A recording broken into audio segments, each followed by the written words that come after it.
ngenze njani mangabe iphokhi ingayizi angingayipheka nginika umuntu oyidlala ozokwazi ukuyinonga. Even the songs eniziculayo kumele siqale silapha light wena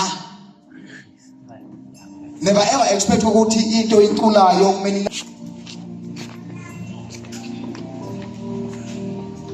akekho hlabele kabi angazi amajaji azoyibona ngiculela mnandi kunalento ngalesikhala ucula ngihleli lapha kumele ngizwe inwele zami nomzimba wami ungathi ngisemakhazeni ngingekho emakhazeni. That means there is a connection kuwe noNkulunkulu.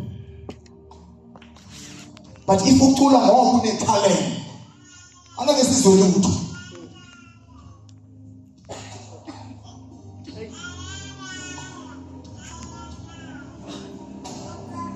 Bangamfakazela ababhali ingoma emakhayeni nasemabandleni.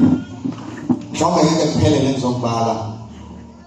Mina ingoma ngiyibhala ngoba ngiyasebenzisa iBhayibheli. Ngiyayibhala from the Bible. Ngiyayibhala ingoma ngivuke ebusuku ngiphuphe ngoba engazange sengiyicula. Ngithi mangivuka ngize ngithathe something ngirekhode. My wife can tell you. Ngivuka ngithi kulutho ngabe ngiyemsperu siphile kanjani uvukise komuntu ophethwe isisi ngoba mangabe angibuzwe ukuthi uya kuzolahleka le ntela.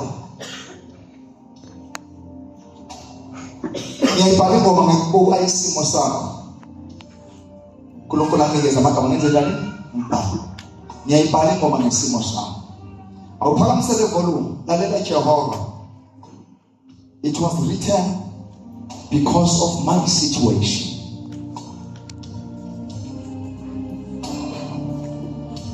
Ngayicula isimo sami sasingekho mnandi. Ngayicula ngihlaselekile. uNkulunkulu maye uvula ingqondo avula indaba yokukholwa kimi ingicacisakele ngabona ukuthi izinto eziningi zimoshwe ubani.